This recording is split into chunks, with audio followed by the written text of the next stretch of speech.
Vamos a contarles en Página Política lo que hoy desvela Santos Cerdán. Habla desde la cárcel y lo que dice es una estrategia de defensa que señala claramente a un intento, el de anular las grabaciones del caso Koldo. Todo lo que se ha grabado, sugiere Santos Cerdán, se ha hecho sin Koldo, sin su consentimiento, a través de programas como Pegasus, a través de troyanos en el teléfono móvil. Eso es lo que parece sugerir Santos Cerdán, que hoy dice Koldo no ha grabado y que dice soy inocente, no me reconozco en esas grabaciones de la UCO. Carla Cuña, Santos Cerdán rompe su silencio, habla desde prisión.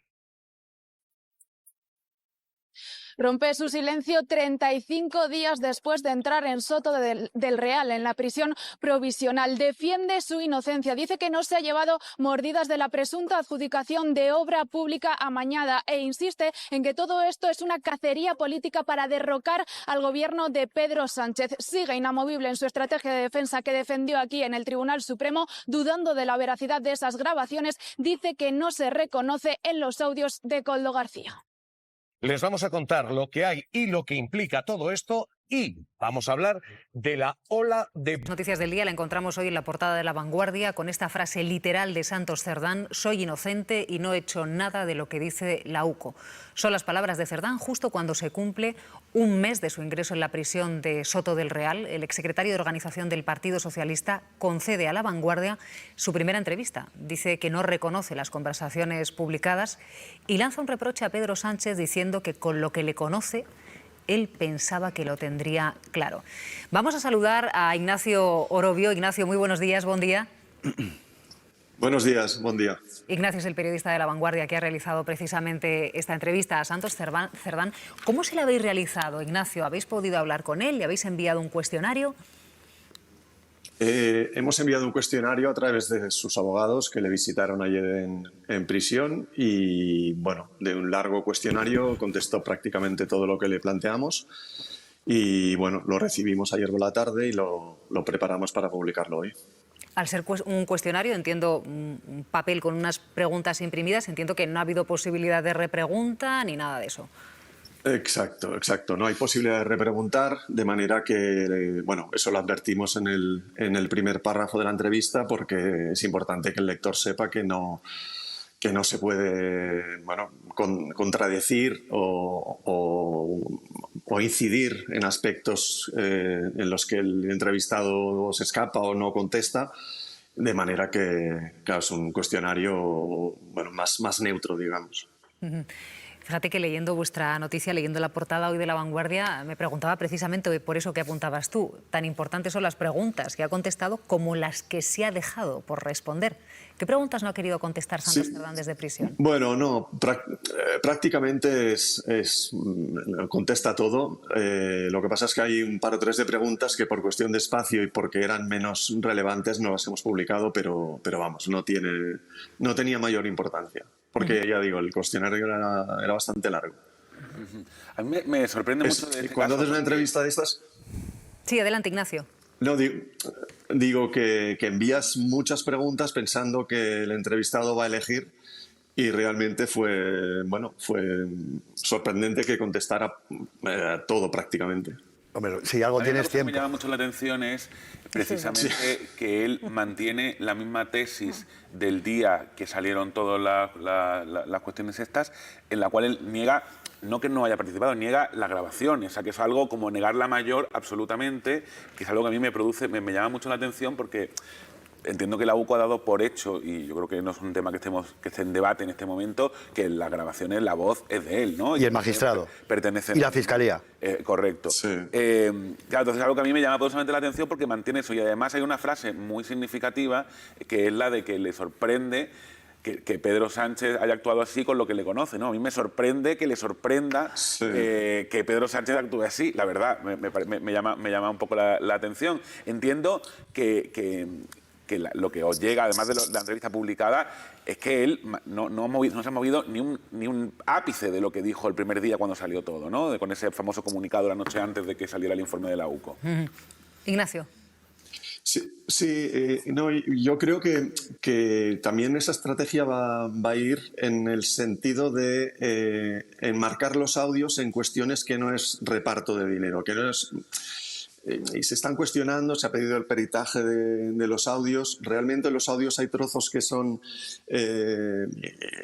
y lo transcribe así la UCO, que son ininteligibles, entonces hay trozos que no sabes muy bien de qué están hablando. Realmente el audio es muy evidente cuando habla de 550.000 euros y de ahí descontamos. Eso es muy evidente. Yo creo que lo van a tratar de enmarcar en contextos diferentes al de reparto o al de negociaciones sobre, Pero, Ignacio, pero sobre una obras cosa públicas. es debatir el contexto de los audios, otra cosa es decir que el que se sale ahí no es él, que yo creo que es un poco por donde va su tesis, ¿no? Bueno, Él no se reconoce. pero no solo la audios, suya, cosas Jesús. distintas. Es que José Luis Ábalos ha hablado en el mismo sentido. En la última declaración, en la última comparecencia en el Tribunal Supremo, dijo literalmente o textualmente que no se reconocían los audios que habían aflorado en el informe de la UCO. Precisamente, Ignacio, en la entrevista le preguntáis a Santos Cerdán por si era consciente de que le estaban grabando o de que había prácticas en su entorno de grabación. ¿Qué es lo que os responde él? No, que habría que preguntarle a Koldo García por qué graba todo desde el año... No, él no dice 2013, hemos sabido que es 2013. Pero bueno, que habría que preguntarle a él, que es algo de lo que él no tenía ni la más remota conciencia en el momento, bueno, en la época en que estuvo tratando con Koldo. No sé si hay una respuesta que te haya llamado la atención de ese cuestionario que le pasasteis a Santos Cerdán. A mí me llama la atención lo de, bueno, porque me lo pregunté muchas veces, ¿no? La respuesta sobre Pedro Sánchez. Un poco esa decepción que muestra respecto al presidente, habiendo sido un colaborador tan cercano. Con lo que me conoce Pedro, obviamente es una postura defensiva de su, bueno, en la que intenta argumentar y cimentar esa línea de defensa. Pero bueno, está ese componente personal que a mí, bueno, me llama la atención porque me llamó la atención la contundencia de Pedro Sánchez. Bueno, me llamó la atención, es comprensible, claro, en la crisis de gobierno descomunal y, lógicamente, Pedro Sánchez fue muy contundente respecto a su secretario de organización, pero está el factor humano, ¿no? Esa decepción desde el punto de vista de Santos, de con lo que me conoce Pedro, ¿cómo puede ser que no confíe en mi inocencia? Esto lo digo yo. Ignacio, me gustaría que me aclararas algo. Esta entrevista no ha podido hacerse en la cárcel y estando presente, porque está en prisión preventiva, ¿verdad? En el caso de que hubiera habido ya una condena, sí que es posible entrevistar a la persona condenada en prisión. ¿Es así? Pues no estoy seguro de eso, pero al final depende de un permiso, creo que es en cada caso del director de cada prisión y de previa consulta con la Dirección General de Instituciones Penitenciarias. No, es que si no me sorprende, porque como en momentos muy duros de la lucha antiterrorista se podía entrevistar a miembros de ETA, digo, yo creo que esto tiene que ser que tenga una explicación como prisión preventiva, si no, francamente, es difícil de entender que no hayáis podido entrar a la prisión. A mí tampoco me lo permitieron con Oriol Junqueras, cuando entró en prisión. No, yo, bueno, primero... Sí, no, yo creo que depende de permisos específicos que tiene que autorizar el director de cada centro penitenciario, pero en todo caso, o sea, en este caso, nosotros lo planteamos a través de los abogados, no hubo una negociación en ese sentido, no hubo la posibilidad de que fuéramos nosotros a Soto del Real, siempre se planteó en estos términos, que es que ellos formularían nuestro cuestionario a Santos Cerdán harían de mediadores, digamos. No, y enhorabuena por la primera entrevista con Santos Cerdán y yo creo que es que además... La primera en la cárcel, porque la primera justo en la cárcel, antes, sí, justo antes después de su prisión. Se le entrevistaron en Navarra. A mí, vamos a ver, yo puedo entender la estrategia de defensa de los imputados. Yo creo que la estrategia de defensa de Santos Cerdán, lo vimos en la declaración del Supremo, a mí me parece una cosa absolutamente suicida. Pero yo creo que no son conscientes de que tenemos grabaciones, de que tenemos mensajes, de que tenemos correos. Es decir, que independientemente de la versión que den ellos, es que les estamos escuchando. Me sorprende, como te ha sorprendido a ti, que Cerdán insista en los mismos esquemas, es decir, desacreditar el informe de la UCO, El objetivo es, en muy buena medida, conseguir también la nulidad del caso. Y hay que recordar, porque a veces se nos olvida el papel que en esos momentos estaba jugando Leire Díaz, que era una comisionada, creo que a estas alturas, ignorar que era una comisionada de Santos Cerdán, cuyo objetivo era desacreditar a la UCO para conseguir que el caso quedase en nada, y luego el asunto de seguir considerándose un perseguido político, poco menos, que eso fue lo que dijo en el Supremo. O sea, le dijo al juez y a la Fiscalía que le están persiguiendo políticamente. Solo hay que ver... Que me parece, sobre la estrategia de defensa, yo creo que en muy buena medida la prisión también viene motivada por esa actitud que tiene Santos Cerdán. Y es llamativo que insista en esa misma estrategia en la entrevista, ¿no? Es que yo creo, perdona Ignacio, que cuando Santos Cerdán elige a Teijelo y a Benet Salellas es para como anular abogados, el caso, exactamente, y las Benet pruebas. Salellas, y eso lo sabe Ignacio mejor que yo, fue abogado de algunos cabecillas del Procés. Y lo que hizo fue ampararse fundamentalmente en las instancias internacionales para tratar de acreditar persecución judicial en España a víctimas políticas. Eso puede ser cuestionable, lo podemos debatir, pero evidentemente creo que estamos en un Estado de Derecho y esas prácticas en España no existen. Yo quería, Ignacio, si me permites, darte la enhorabuena, lo primero, por la exclusiva y preguntarte si sospechas que el texto, antes de ser recibido en la redacción de La Vanguardia, ha sido supervisado por su defensa. Sí, no hay ninguna duda de que la defensa lo ha validado de alguna manera. Lógico. Pero no tengo manera de saber cuál era el bruto de la entrevista, digamos. Respecto a lo que comentáis de la estrategia, yo creo que, bueno, es un poco lo que decís, ¿no? Y que Benet Salellas es un abogado que ha destacado por esa filosofía de defensa basada en los derechos humanos, en la vulneración de derechos fundamentales de las personas. Y yo creo que se está viendo que va en ese sentido, que se está planteando más que el detalle de los audios, que eso ya se verá. O sea, llevamos con Santos imputado un mes y poco, pero que lo que van a intentar es una desacreditación del conjunto, o sea, de que la actitud de Koldo, la vida de Koldo ha sido de grabar sistemáticamente todo. Y ya se está incidiendo en ese sentido de que quizás no era Koldo, quizás había ciertos poderes del Estado, de la extrema derecha, ciertos sectores de la Guardia Civil, que son los que estaban haciendo una grabación prospectiva a través de Koldo de todo lo que se moviera alrededor de Koldo, habiendo llegado a Cerdán. Y que la estrategia de defensa va a ser esa, la de considerar que una grabación sistemática a través de una persona es una vulneración de derechos, porque no se está buscando un delito cometido por fulano o por mengano. Acabe condenado o no, que yo creo que es una cosa que veremos en el futuro.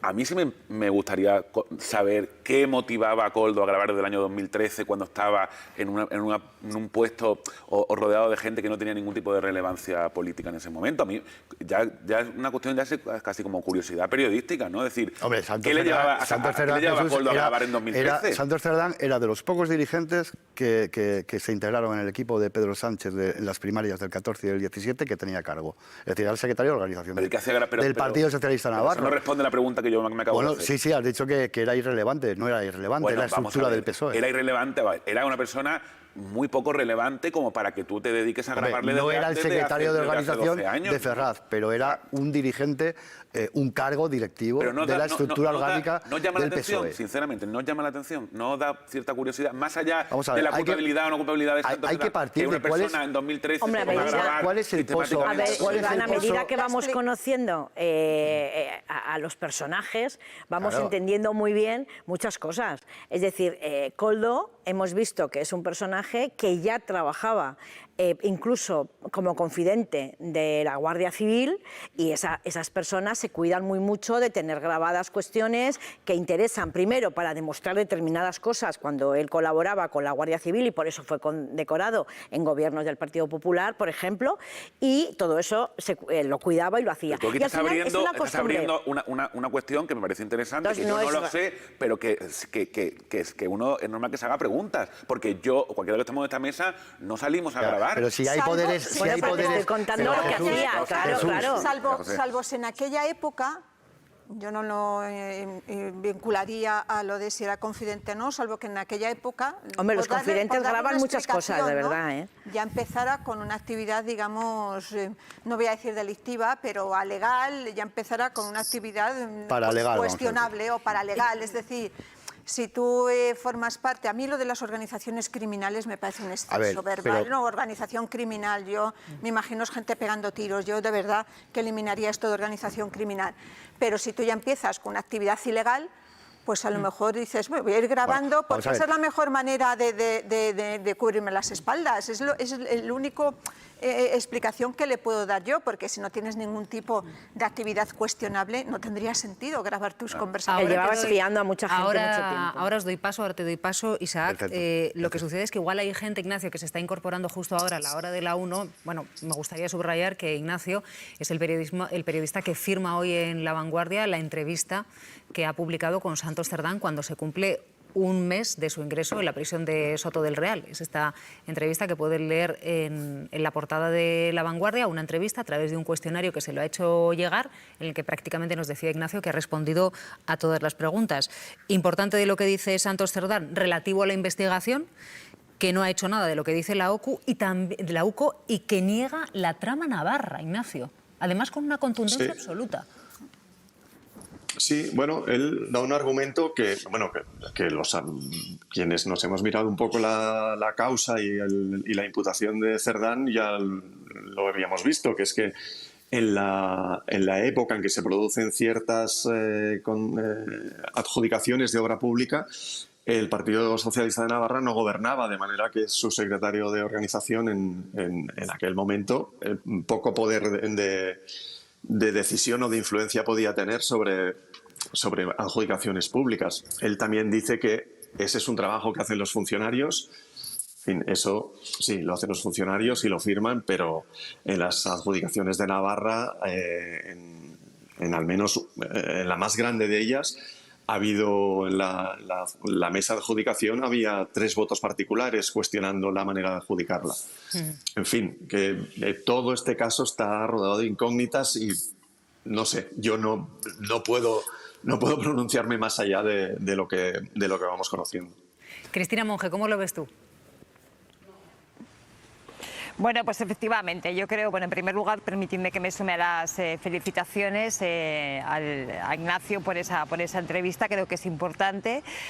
Lo que hemos visto es una estrategia de negarlo todo, absolutamente todo, rotundamente negado, que por cierto es la misma estrategia que estamos viendo en las defensas de Ábalos y de Koldo, junto con, yo diría, una especie como de, no voy a decir de chantaje afectivo, pero sí que una especie de lazo lanzado al presidente del gobierno, a Pedro Sánchez, que por cierto también lo hizo Ábalos, acordaos de aquellos mensajes de Ábalos que se publicaron, creo que fue en El Mundo, donde él decía, mirad, ¿ves cómo yo sí que tenía una relación de amistad con el presidente del gobierno? Bueno, pues de alguna manera ahora mismo Santos Cerdán está haciendo algo parecido, ¿no? Está poniendo de manifiesto esa amistad, esa complicidad, esa relación personal que efectivamente tuvieron durante muchos años. Coincido con lo que decía Ignacio, es un tema plagado de incógnitas que tendremos que ir desvelando conforme la investigación vaya avanzando, pero de momento la estrategia de defensa judicial de los 3 es idéntica, que es negarlo todo. Isaac y Pintor. No, yo quería aludir a lo que comentaba Jesús con respecto a la extrañeza que le causa que... Iván. Iván, a la extrañeza que le causa que Koldo García grabara todo cuando... Desde 2013. Cuando estaba rodeado o cuando estaba integrado, digamos, en un ambiente poco relevante desde el punto de vista institucional o político. Bueno, Koldo García está acreditado que era colaborador. Yo no lo llamaría confidente porque me parece que no tengo los datos como para poder calificarlo de tal. Pero era colaborador que contribuyó a desarticular 2 comandos de ETA en Navarra en los años de plomo del terrorismo etarra. Que estaba investigando del terrorismo etarra.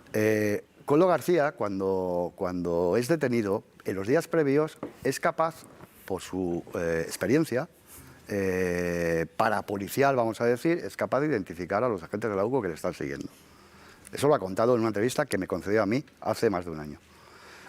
Y en la que decía que se fue al superior de los agentes que le hacían el seguimiento para entregarle las llaves de su casa para que evitaran lo que pasó, que fue un asalto, supongo que reglamentario, preceptivo y necesario, a su domicilio en Benidorm.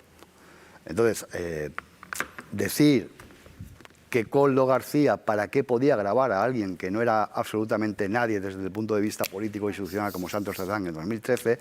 Me parece que es alimentar un poco la idea de que estamos en una conspiración de Estado contra el gobierno y contra el Partido Socialista. Y yo creo que eso puede ser una línea aceptable de defensa, pero me parece que es comprar una mercancía averiada para la opinión pública. Es mi opinión.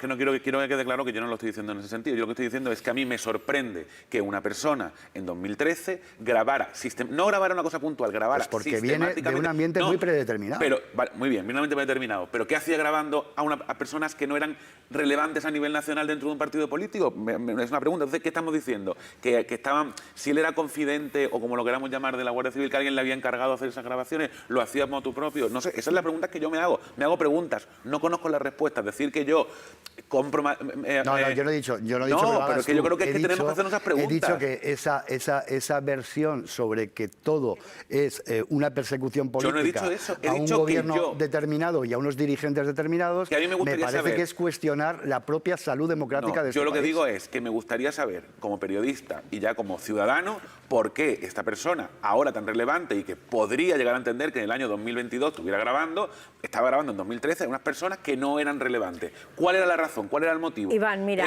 simplemente porque era su costumbre. Iván, vale, pues muy bien. Yo creo que... Breve, Pintor, sin duda, confidentes o colaboradores de la Guardia Civil, cuando tienen que entrar en los trasfondos más cutres e intentan siempre cubrirse las espaldas y poder demostrar que lo que están contando es cierto. Pero sobre todo, fíjate, me parece lo menos importante de este caso. Lo realmente importante de este caso es cómo personas con un gran poder y una gran influencia en el gobierno de España han llegado a cometer estas barbaridades. Que esto lo que genera es una cuestión no solo de desconfianza, sino de absoluta desafección con la clase política. Porque igual nos gusta, pero cuando Rufián dijo la izquierda no puede robar, yo creo que es algo que representa muy bien lo que es el sentimiento de la izquierda. Y que personajes como estos, que llegaron además al poder, exactamente por la corrupción del Partido Popular después de una condena, estén haciendo esto, es algo que nos destroza por dentro y es insoportable e intolerable.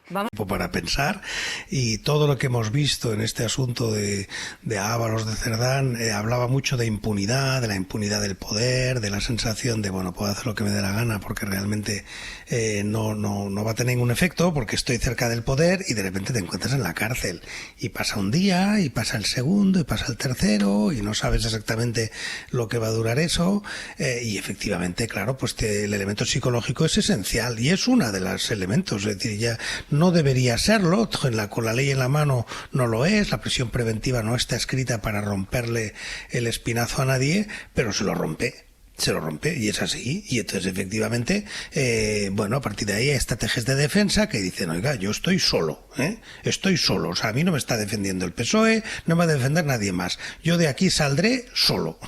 Y por tanto creo que en esa entrevista pues se tiene que enmarcar en esa situación y todavía nos queda por ver.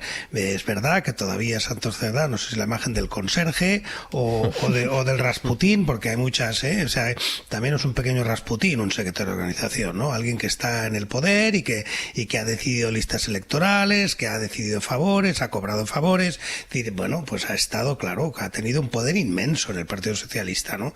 Y entonces, ¿en qué momento decide, oye, para salir de aquí yo tengo que empezar a exigir alguno de los favores que me deben o a poner sobre la mesa información que tengo, etcétera? Todo eso es parte de la estrategia personal y es lo que hace pues que la imputación de una persona con responsabilidades políticas pues acabe contaminando el debate político. Claro, lo contamina porque parte de la estrategia de defensa es contaminarlo.